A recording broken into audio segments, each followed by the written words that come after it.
kerumunan orang yang sedang menari. Ketika ini terjadi, kira-kira apa yang harus dilakukan oleh orang tersebut? Karena dia tahu kalau sampai satu tetes air saja keluar dari periuk tersebut, kepalanya terbelah. Maka dia harus hati-hati, super hati-hati. Dia harus begitu betul-betul memperhatikan periuknya, memperhatikan langkah kakinya, bahkan memperhatikan sekelilingnya. Jangan sampai ada seseorang yang sedang menari berkerumun di situ sampai memegang dia, atau sampai kemudian menampar dia atau menampar misalnya periuknya. Karena dia tahu kalau sampai kemudian satu tetes saja keluar dari periuk tersebut, kepalanya terpenggal. Nah, pada saat orang tersebut berjalan dengan penuh kehati-hatian, dia waspada dengan sekelilingnya, hati-hati dengan setiap langkah kakinya. Dia tidak membiarkan pikiran kemudian melamun, sehingga mungkin langkah kakinya akan menjadi serampangan, atau mungkin dia tidak melihat sekelilingnya, sehingga ada seseorang yang tanpa sengaja barangkali memegang periuknya dan sebagainya, dan airnya keluar. Nah, kehati-hatian yang dia miliki, kewaspadaan yang dia miliki, itu adalah mindfulness, itu adalah sati. Jadi pada saat hati-hati, batinnya waspada, batinnya sadar, batinnya tidak melamun, betul-betul batinnya berada di sini dan sekarang, mewaspadainya, itu adalah mindfulness, itu adalah sati, itu adalah perhatian. Atau yang paling sederhana adalah ketika Anda berjalan di jalan yang penuh dengan duri, atau berjalan di jalanan yang licin, agar tidak pada saat berjalan tidak terpleset, maka apa yang dilakukan? Harus berjalan hati-hati, berjalan dengan waspada, berjalan dengan sadar, healing. Karena kalau kemudian tidak hati-hati, tidak waspada, berjalan dengan terburu-buru, berjalan dengan pikiran entah pergi kemana, melamun, bisa saja dia akan terpeleset dan jatuh. Nah, pada saat berjalan dengan hati-hati, dengan waspada, tidak melamun, sadar dengan yang dilakukan, itulah yang disebut sebagai sati, sebagai perhatian. Nah, kewaspadaan yang demikian, kehati-hatian yang demikian, eling, sadar yang demikian, itulah yang kemudian digunakan dalam kita mewaspadai batin kita masing-masing. Yang digunakan kita dalam bermeditasi untuk menyadari gerak-gerik batin kita masing-masing. Yang di situ dibantu dengan menyadari keluar masuknya nafas, objek meditasi pada saat duduk, atau dibantu dengan menyadari setiap langkah kaki sebagai objek meditasi pada saat berjalan.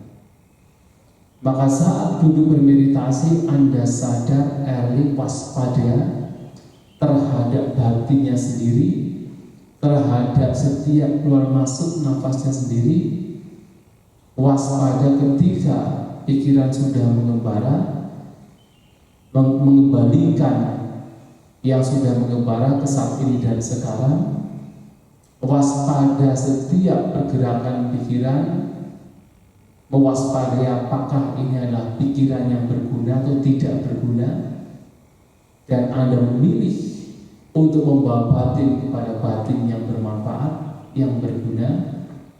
Itu adalah mindfulness, itu adalah sati. Jadi kewaspadaan pada saat kita mewaspadai batin untuk terus membawa batin ke saat ini dan sekarang, itulah sati, itulah mindfulness. Maka sesungguhnya kita sudah memiliki, kita semua sudah memiliki apa itu sati, apa itu mindfulness. Hanya saja ada kalanya kita yang menggunakan mindfulness kita, perhatian kita di saat tertentu saja.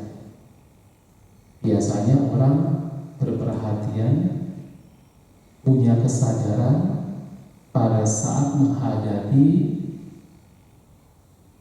hal-hal yang dianggapnya tidak menyenangkan, dianggapnya berbahaya. Tetapi terkadang pada saat menghadapi hal yang dianggapnya tidak berbahaya, kesadaran, mindfulness, perhatian tidak digunakan, menjadi lengah. Yang muncul adalah kelengahan.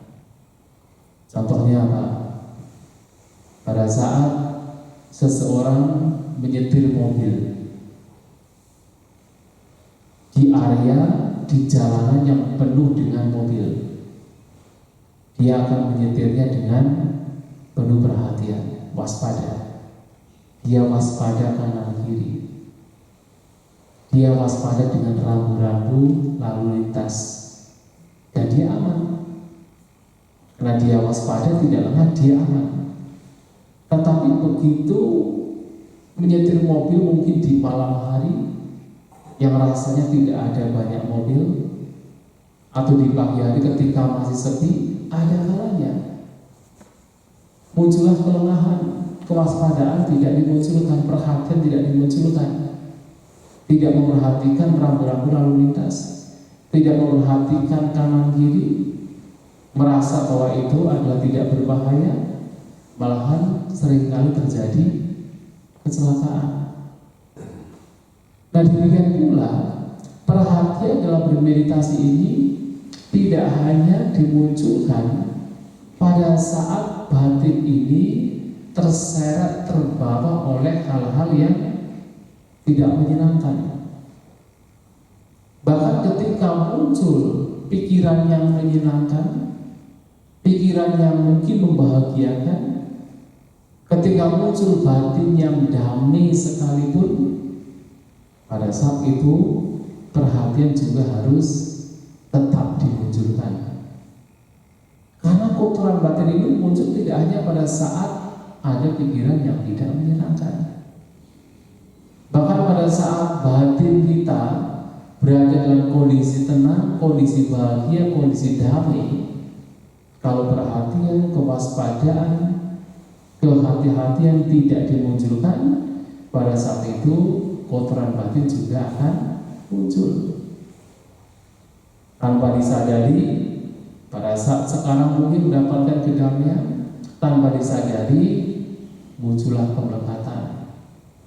Tanpa disadari, di situ ada keinginan untuk mendapatkan lagi. Sehingga pada saat mungkin di sesi lainnya, kebahagiaan, kedamaian yang tadi telah diperoleh ternyata tidak diperoleh, muncul rasa kecewa, muncul ketidaksukaan. Mengapa demikian bisa terjadi? Karena perhatian, kewaspadaan pada saat mendapatkan ketenangan itu tidak dimunculkan.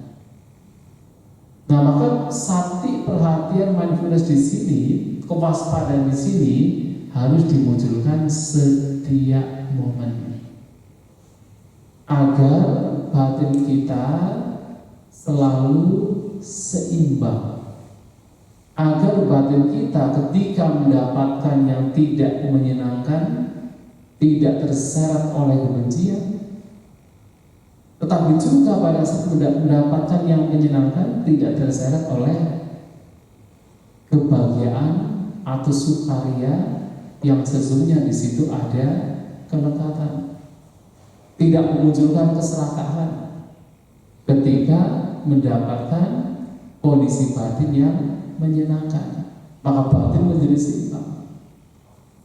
Nah, itu semua terjadi kalau ada kewaspadaan, kalau ada perhatian, jika ada mindfulness, sehingga batin menjadi terarah, senantiasa terarah untuk seimbang. Nah, perhatian di sini memiliki banyak manfaat. Jadi orang yang berperhatian, yang waspada dengan batinnya sendiri memiliki banyak manfaat. Yang pertama, seperti yang tadi malam telah disampaikan, akan senantiasa membawa batin ke saat ini dan sekarang. Jadi orang yang waspada, orang yang penuh perhatian, secara alami, secara otomatis ketika perhatian itu muncul, ketika kewaspadaan itu muncul, maka seseorang berada di sini dan sekarang. Bukan ke masa lampau, bukan pula ke masa mendatang. Kalau kita sudah melihat atau batin kita sudah berada di masa lampau, sudah berpikir-pikir ke masa lampau, artinya di situ perhatian sudah tidak ada. Atau ketika batin kita berpikir-pikir tentang yang akan datang yang belum terjadi, maka pada waktu itu perhatian sudah tidak ada. Dengan kata lain, ketika batin kita itu sudah terseret kepada lamunan, sudah melamun entah kemana, entah ke masa mendatang atau yang lampau, artinya pada saat itu tidak ada sati, tidak ada mindfulness, tidak ada perhatian. Karena begitu perhatian itu muncul, maka sesungguhnya seseorang sadar apa yang sekarang saat ini sedang terjadi.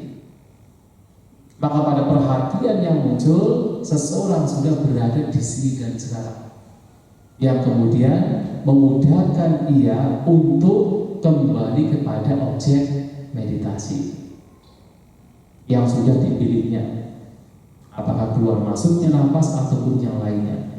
Itu semua membawa batin ke saat ini dan sekarang kalau ada perhatian. Maka begitu ternyata ada berbagai macam bentuk pikiran yang berkenaan dengan yang lampau ataupun yang akan datang, ingat, sehalus apapun, selembut apapun, sesingkat apapun, artinya perhatian sudah tidak berada di sini dan sekarang, dan harus kembali kepada saat ini dan sekarang. Nah, ini yang pertama. Jadi manfaatnya adalah membawa batin ke sini dan sekarang, utamanya bersama dengan objek meditasi yang telah dipilih. Nah, yang kedua, orang yang memiliki perhatian akan memiliki kualitas batin untuk bisa memfilter, untuk bisa mendeteksi setiap pengalaman yang muncul. Pengalaman kita itu sebenarnya sangat cepat. Kita memiliki 6 indera yang bergerak dengan sangat cepat, yang seakan-akan walaupun sesungguhnya ke-6 indera ini bergerak satu persatu, tetapi seakan-akan 6 indera ini melakukan aktivitasnya dengan bersamaan.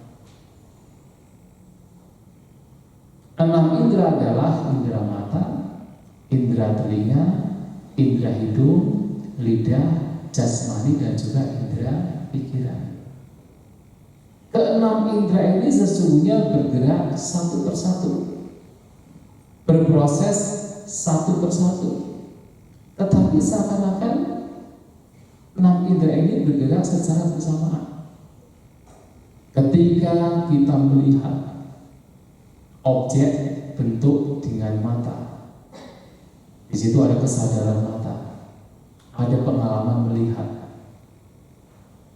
Pada saat ada pengalaman melihat, sesungguhnya pada waktu itu kita tidak mendengar, kita tidak membaui, kita tidak merasakan, dan kita tidak bersentuhan atau tidak memiliki pengalaman bersentuhan dengan jasmani.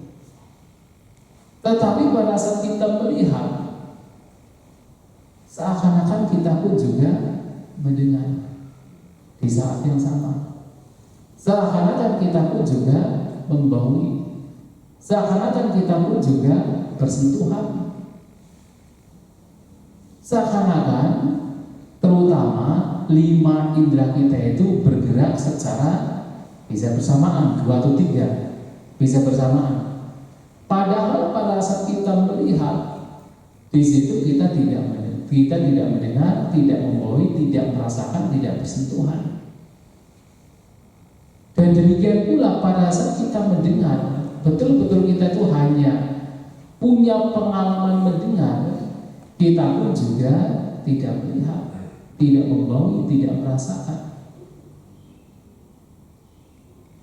Termasuk pada saat kita membaui, kita pun juga tidak melihat, kita tidak mendengar, kita tidak merasakan menggunakan jasmani. Tetapi seakan-akan proses ini, aktivitas dari utamanya 5 indera itu bersamaan. Padahal tidak demikian. Nah, yang menjadi masalah adalah pada saat 6 indera ini berproses tanpa disadari, tanpa ada perhatian, di situ juga muncul berbagai macam pikiran-pikiran yang tidak bermanfaat. Di situ muncul kotoran batin.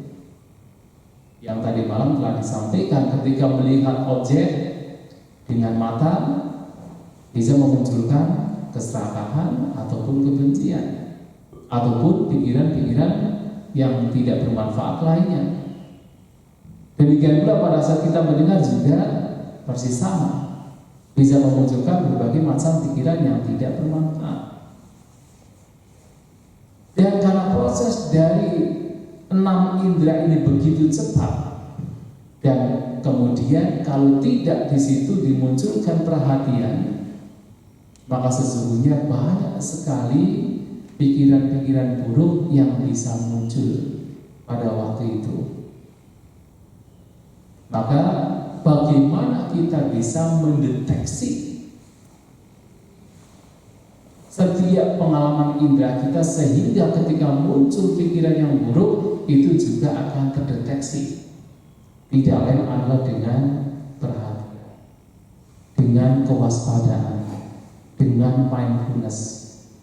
Seseorang bisa mendeteksi, kalaupun seandainya tidak bisa mendeteksi satu persatu, paling tidak bisa mendeteksi secara garis besar. Karena tentu ketajaman dari sati kita berbeda-beda. Paling tidak adalah banyak pengalaman 6 indera ketika perhatian sudah mulai dimunculkan, itu akan terdeteksi dengan baik. Sehingga ketika muncul pikiran yang buruk, seseorang juga bisa mendeteksinya. Dan lama-kelamaan ketika perhatian kita semakin tajam, bahkan ketika ada perubahan dari pengalaman indera, seseorang juga akan bisa mudah untuk mendeteksinya. Nah, suatu kali sampai ditanya oleh seorang pemuda bernama Cita. Pertanyaannya adalah bahwa ada berbagai macam arus yang datang dari berbagai arah. Bagaimana seseorang bisa mendeteksi arus-arus ini dan bagaimana bisa menutupnya.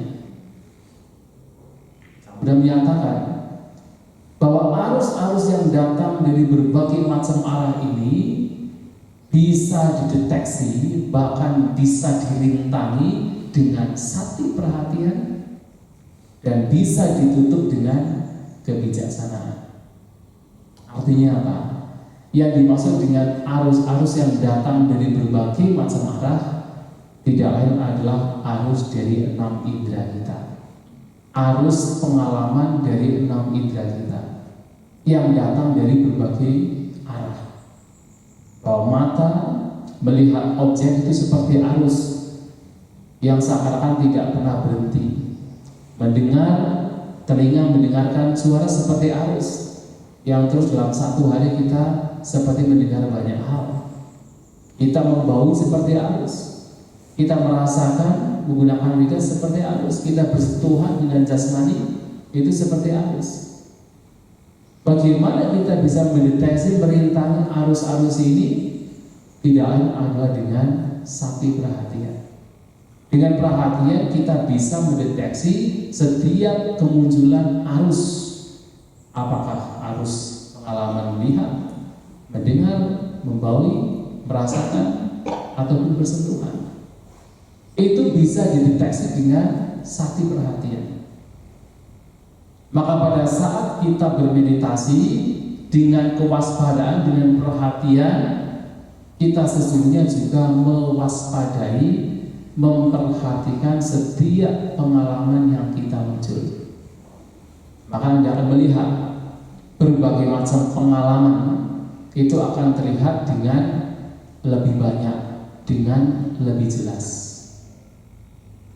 Nah, pada saat melihat pengalaman lebih jelas, lebih banyak, di situ juga akan muncul pengetahuan, muncul kebijaksanaan. Maka manfaat dari seseorang menggunakan sati, menggunakan perhatian, tidak hanya membawa batin senantiasa berada di sini dan sekarang, tidak hanya membawa batin untuk mendeteksi setiap pengalaman yang muncul, sadar dengan setiap pengalaman yang muncul, juga manfaat perhatian, manfaat sati membawa seseorang untuk semakin paham, semakin tahu, memunculkan kebijaksanaan tentang mana yang baik, mana yang tidak baik, mana yang bermanfaat, mana yang merugikan, mana yang patut untuk dikembangkan, mana yang harus ditinggalkan. Akan diketahui. Diibaratkan seperti kalau seseorang ada sebuah kerajaan yang ditutup dengan tembok tinggi dan memiliki satu pintu gerbang, yang mana siapapun yang keluar masuk harus melewati pintu gerbang tersebut. Dan di depan pintu gerbang ada seorang penjaga. Dia penjaga yang waspada, penuh perhatian, dia tidak bermalasan, dia tekun, dia berada di depan pintu gerbang. Dan karena dia adalah penjaga yang waspada, maka dia tahu siapapun yang masuk, siapapun yang keluar. Dan juga dia akan semakin tahu siapa-siapa yang boleh masuk, siapa-siapa yang tidak boleh masuk, siapa-siapa yang boleh keluar, dan siapa-siapa yang tidak boleh keluar. Karena dia penjaga yang waspada, yang tekun, yang dia juga pandai.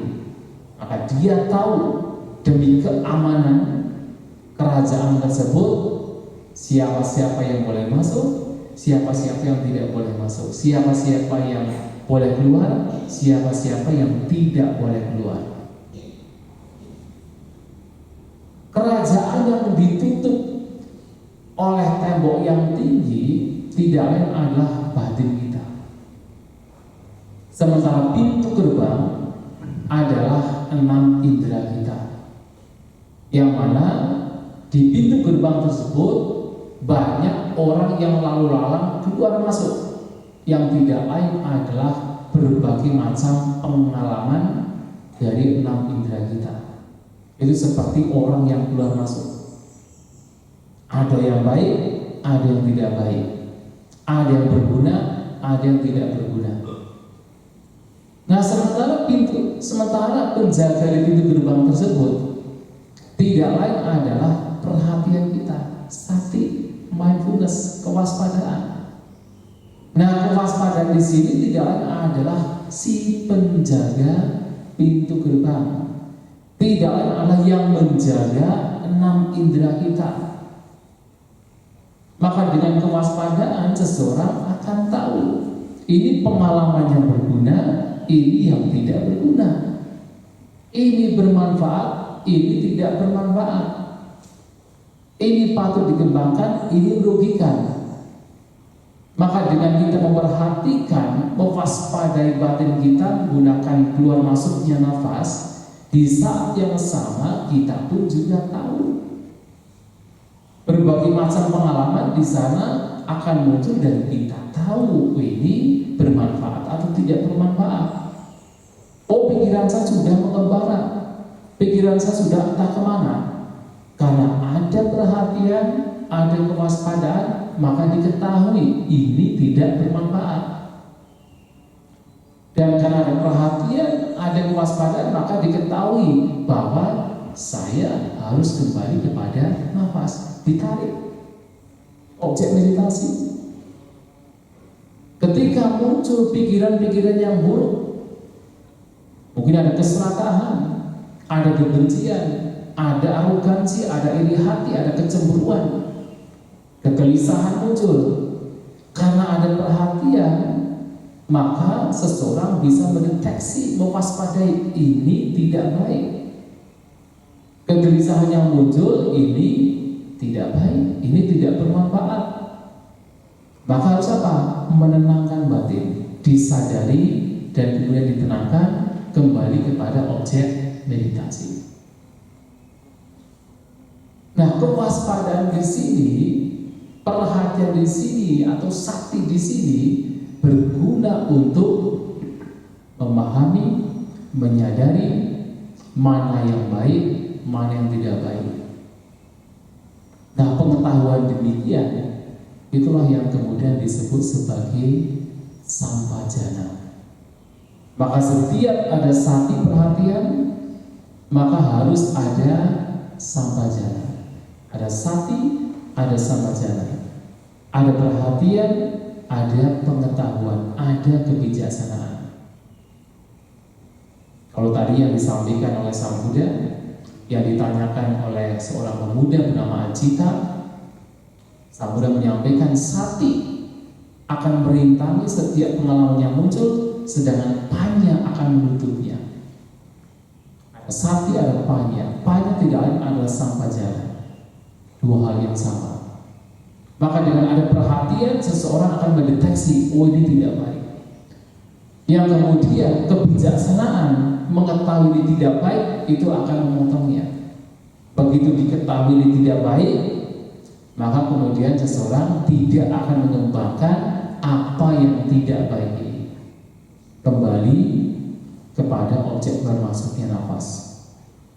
Ketika mungkin ada bentuk pikiran kegelisahan, oh ini tidak baik, maka ditenangkan kembali kepada objek bermasuknya nafas. Ketika muncul rasa ngantuk misalnya, juga akan diketahui ini tidak baik, maka diupayakan bagaimana rasa ngantuk juga dilenyapkan. Jadi tidak dibiarkan, ngantuk masih muncul, tapi kemudian tidak dibiarkan, sehingga ngantuk juga akan lenyap. Ini diketahui, dideteksi kalau ada perhatian, ada kewaspadaan. Kemudian kembali kepada objek keluar masuknya nafas. Maka manfaat dari perhatian, manfaat dari mindfulness, kewaspadaan adalah juga bisa mendeteksi, memahami mana yang baik, mana yang tidak baik. Sehingga manfaat selanjutnya adalah perhatian sapi bersama-sama dengan kebijaksanaan, dengan sampajana, dengan banyak, juga berguna untuk sedikit demi sedikit mengikis dan bahkan melenyapkan kotoran batin, melenyapkan pikiran-pikiran yang tidak bermanfaat. Seseorang yang mengetahui manfaat bagi dirinya sendiri, apalagi dengan niat bermeditasi, niat untuk mengembangkan batin, sehingga tahu apa yang terbaik, yang bermanfaat untuk diri sendiri, maka ketika muncul pikiran-pikiran yang tidak bermanfaat, yang tidak berguna, segera pikiran-pikiran demikian dilenyapkan, tidak dibiarkan apalagi sampai berkembang. Maka segera disadari untuk dilenyapkan atau melakukan berbagai macam cara untuk dilenyapkan. Nah, sehingga dengan upaya-upaya demikian, ada satu perhatian, ada kebijaksanaan, mengupayakan untuk melenyapkan apa yang buruk, lama-kelamaan pikiran-pikiran yang tidak berguna, yang tidak bermanfaat itu akan semakin terkikis, akan semakin lenyap. Dan itu dibaratkan seperti kalau misalnya ada juga seorang penjaga, tapi di sini adalah penjaga ladang jagung. Ada penjaga ladang jagung, kemudian ada seekor sapi yang memang suka dengan tanaman jagung. Nah, karena dia suka dengan tanaman jagung, maka dia akan mendatangi tanaman tersebut untuk memakan tanaman tersebut dan bahkan merusaknya.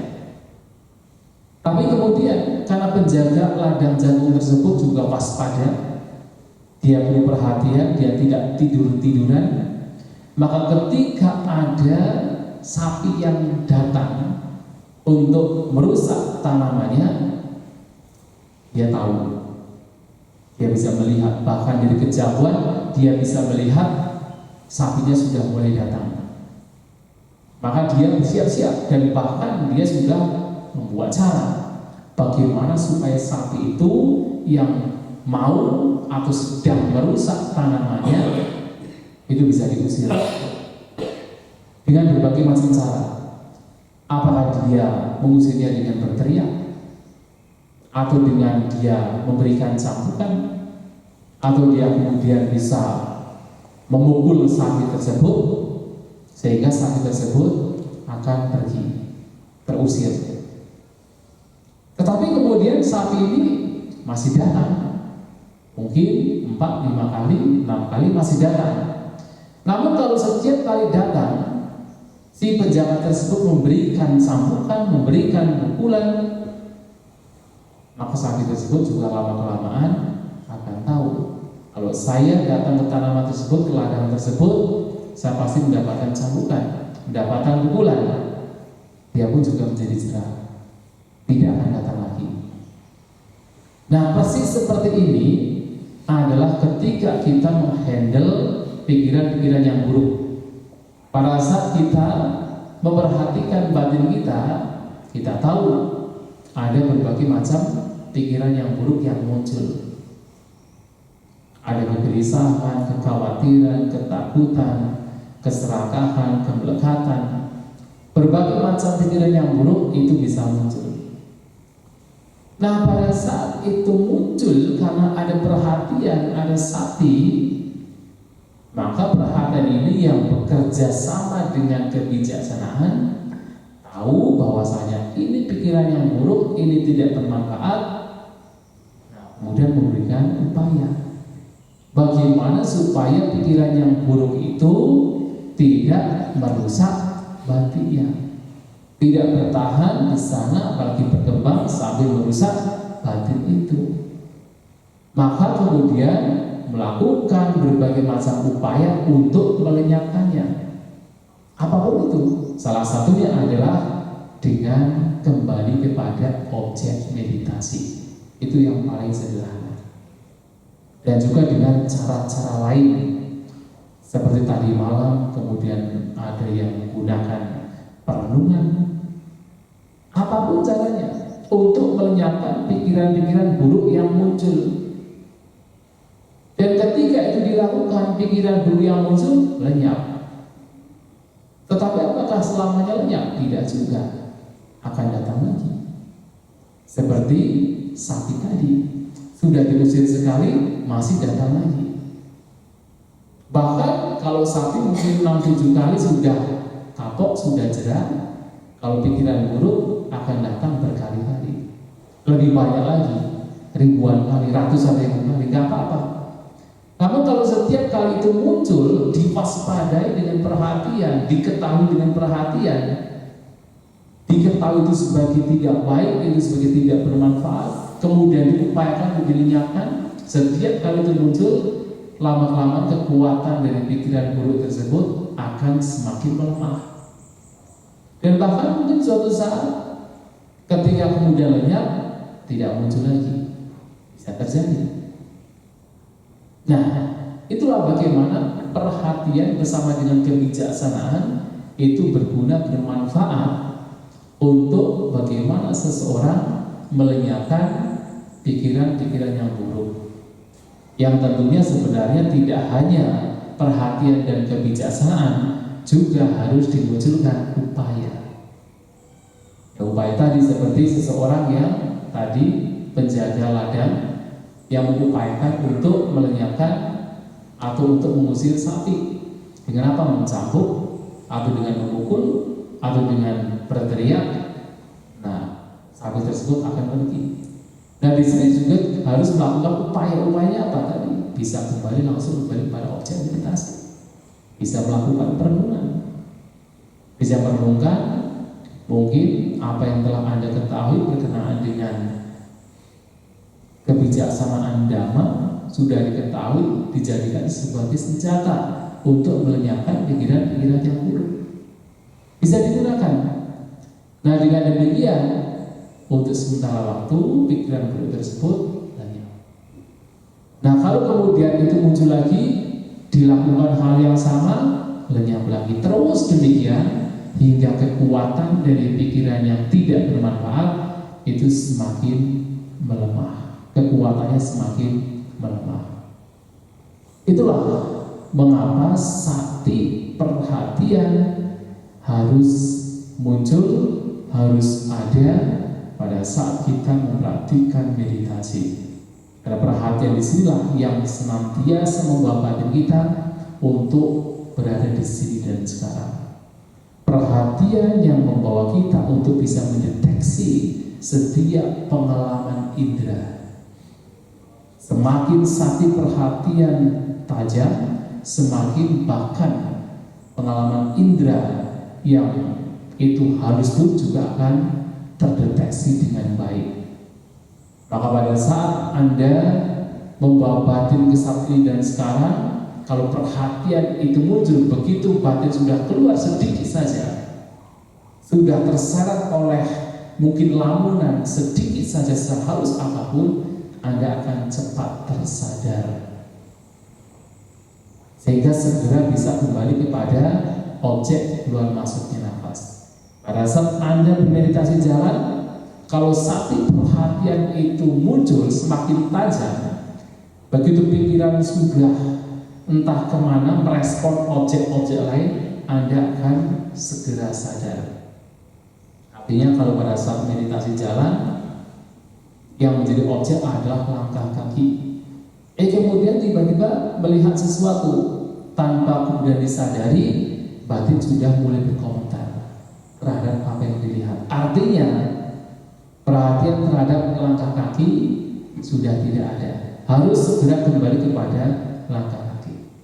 Pada saat berjalan kemudian ada pikiran tertentu yang muncul. Kemudian sudah mulai bergerak ke sana, sudah mulai merespon, berkomentar di sana. Artinya Anda tidak memunculkan perhatian. Ketika perhatian muncul, Anda tahu ini sudah tidak baik, sudah menyimpang, maka kembali kepada langkah kaki. Dan itu dilakukan pada saat kita meditasi duduk. Begitu sudah pikiran entah kemana, seindah apapun, seenak apapun, semenyenangkan apapun, kalau sudah tidak bersama dengan keluar masuknya nafas, artinya Anda sudah tidak berperhatian terhadap objek. Harus segera kembali kepada keluar masuknya nafas. Kalau sudah berkomitmen untuk menggunakan keluar masuknya nafas sebagai objeknya, maka harus kembali kepada objek keluar masuk nafas. Nah, itu disebabkan karena ada perhatian. Dan perhatian juga berguna bagi kita untuk bisa mendeteksi mana yang baik, mana yang tidak baik, sehingga kita akan memilih untuk mengembangkan yang baik dan melenyapkan yang buruk. Dan karena kekuatan perhatian bersama dengan kebijaksanaan, dengan upaya yang benar, maka sedikit demi sedikit pikiran-pikiran yang buruk yang dideteksi, dikenali dan diupayakan dilenyapkan, kekuatannya akan semakin melemah.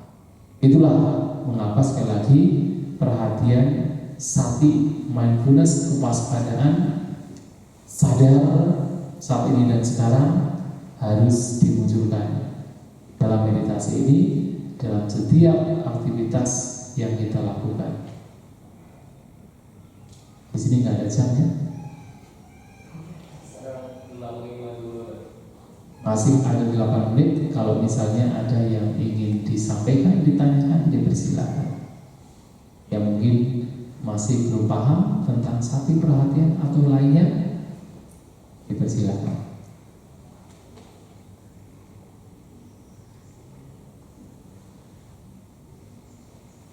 Berarti sudah paham ya? Terus semakin bingung.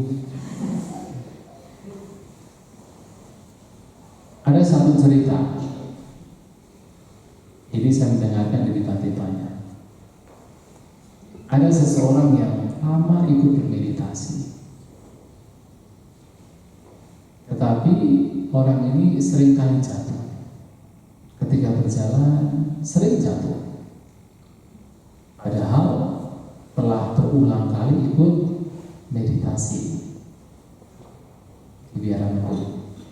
Meditasi kesadaran yang itu mengutamakan sati, mindfulness, perhatian.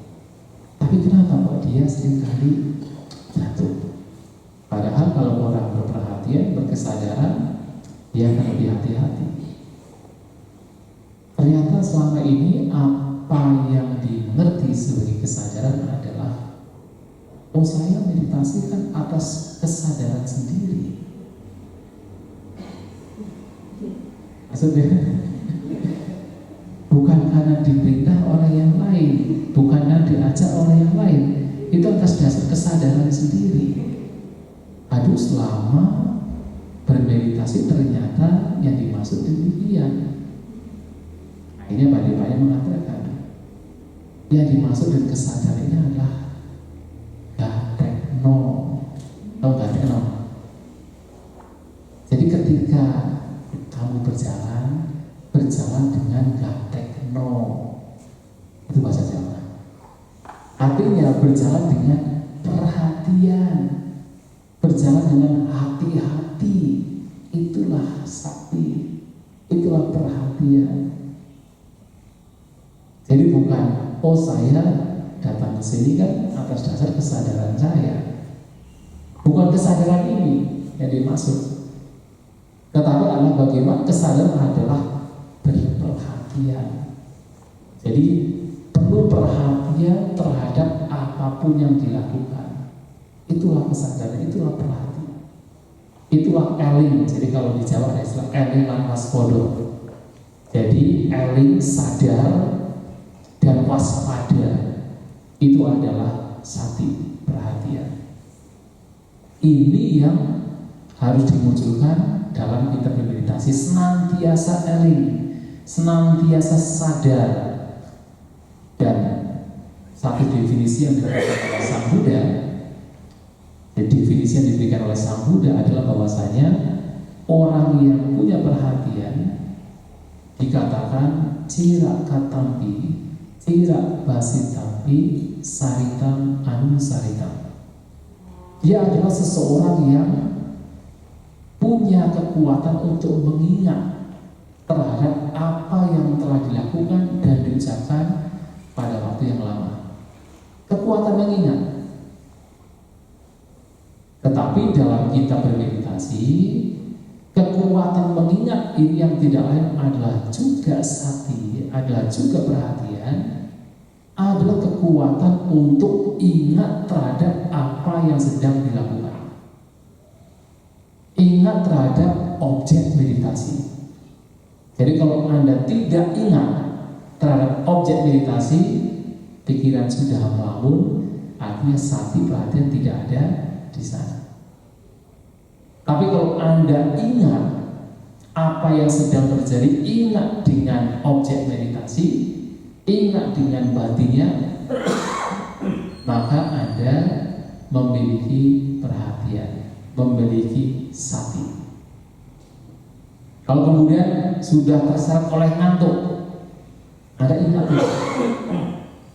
Ingat tidak dengan objek meditasi? Gak ingat kan? Berarti satinya sudah tidak ada. Maka harus dimunculkan bagaimana mengupayakan untuk ingat. Wah, ini sudah entah kemana sudah. Memang enak sih.